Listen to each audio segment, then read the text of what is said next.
माननीय सभापति महोदय, अरे मौका दे दूंगा मैं आपके लिए बोलूंगा।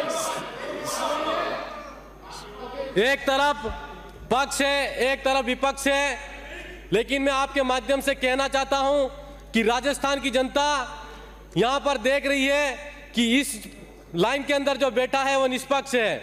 मैं निष्पक्ष तरीके से मैं हमारे क्षेत्र की बात आपके सामने रखने की कोशिश करूंगा।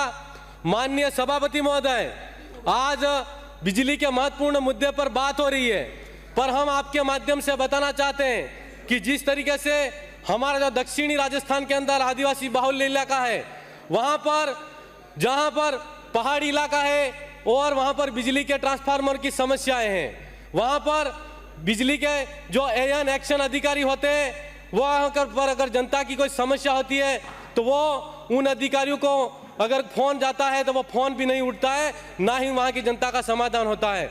और जनता अगर हमारे से उम्मीद लगाकर हमसे बात करती है तो वहां का एएन एक्शन हमारी बात को भी नहीं सुनता है। तो मैं आपके माध्यम से सरकार से कहना चाहता हूं कि वहां पर झुग्गी झोपड़ियों के अंदर हमारे जो गरीब बच्चे हैं, दलित शोषित बच्चे हैं, वो अध्ययन अध्यापन बिजली के माध्यम से करते हैं। तो अगर वहां पर अच्छी लाइट की सुविधा नहीं होगी तो वहां पर अच्छी शिक्षा नहीं मिलेगी, और अच्छी शिक्षा नहीं मिलेगी तो वहां के क्षेत्र का विकास नहीं होगा।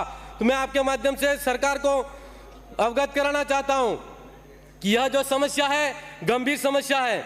हमारे वहां पर पहले ट्रांसफार्मर का जो 0 रुपया लिया जाता था, मैं आपके माध्यम से सरकार को बताना चाहता हूं, कृषि कनेक्शन का पहले 2000 यूनिट फ्री में दिया जा रहा था। आज की तारीख में वहां पर समस्या यह है कि फ्री में जो कृषि का बिजली कनेक्शन दिया जा रहा था उसका पोर्टल बंद हो चुका है, और 1.15 पैसे की दर से पर यूनिट बिजली का पैसा बिल आता था। वहां पर सब्सिडी भी मिलती थी, वो सब्सिडी भी नहीं मिल रही है। और डोमेस्टिक जो ग्रामीण इलाके के अंदर जो बिजली का बिल आता था वो 200 यूनिट पर फ्री था, और जनाधार से कनेक्ट होकर वहां पर बिजली का बिल आना चाहिए तो 200 यूनिट फ्री रहेगा। वहां पर जनाधार कनेक्शन के माध्यम से बिजली का जो डोमेस्टिक घरेलू मीटर होता है उसको कनेक्ट किया जाए ताकि वहां की जनता को फायदा मिल सके। सभापति महोदय, मैं एक कंपनी है वहां पर सिक्योर जो बिल जमा करने की और कनेक्शन और सर्विस संबंधी समस्त सुविधाएं देती है, लेकिन वो मोबाइल पर ही सुविधा दे रही है। वहां की जनता परेशान है और उसके 160 रुपया प्रति उपभोक्ता पर बिल का जो एक्स्ट्रा चार्ज लिया जा रहा है। तो मैं ऐसी सिक्योर कंपनी जो जनता को सुविधा नहीं दे रही है और टेंडर के माध्यम से काम कर रही है, उसको ब्लैक लिस्टेड किया जाए और उसको तत्काल प्रभाव से बंद किया जाए। माननीय सभापति महोदय, मेरे बांसवाड़ा डूंगरपुर के अंदर, बांसवाड़ा के अंदर कुशलगढ़ से लगाकर मैं बिजली की जो समस्या आ रही है उसके बारे में बताना चाहता हूं कि 132 केवी जो नेगड़िया के अंदर बिजली का जो ट्रांसफार्मर लगा हुआ है वो कुशलगढ़, बागीदोरा और चौड़ी के माध्यम से पूरी विधानसभा के अंदर बिजली का सप्लाई किया जा सकता है।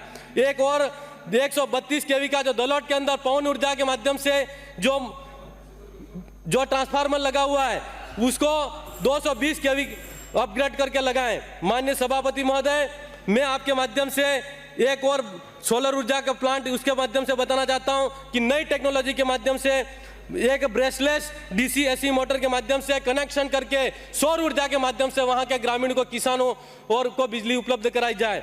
आपके माध्यम से एक अंतिम और बात कहना चाहता हूं कि मेरे आज बांसवाड़ा जिले के अंदर जिस हम बिजली की बात कर रहे हैं, एनपीएसएल का परमाणु ऊर्जा संयंत्र केंद्र स्थापित किया जा रहा है, उसके अंदर जो वहां पर मुआवजे के लिए कुछ ग्रामीण जन और खाताधारक लोग थे उनको जबरन पुलिस प्रशासन द्वारा खदेड़ा गया।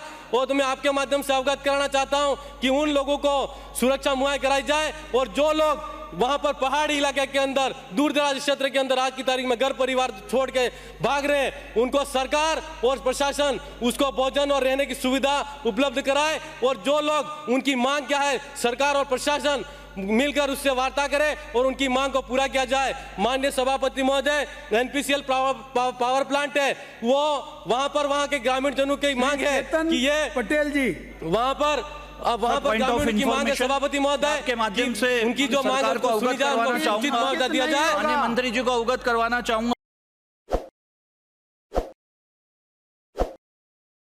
ताज़ा खबरों के लिए विजिट करें द फैक्ट इंडिया की वेबसाइट और डाउनलोड करें द फैक्ट इंडिया ऐप।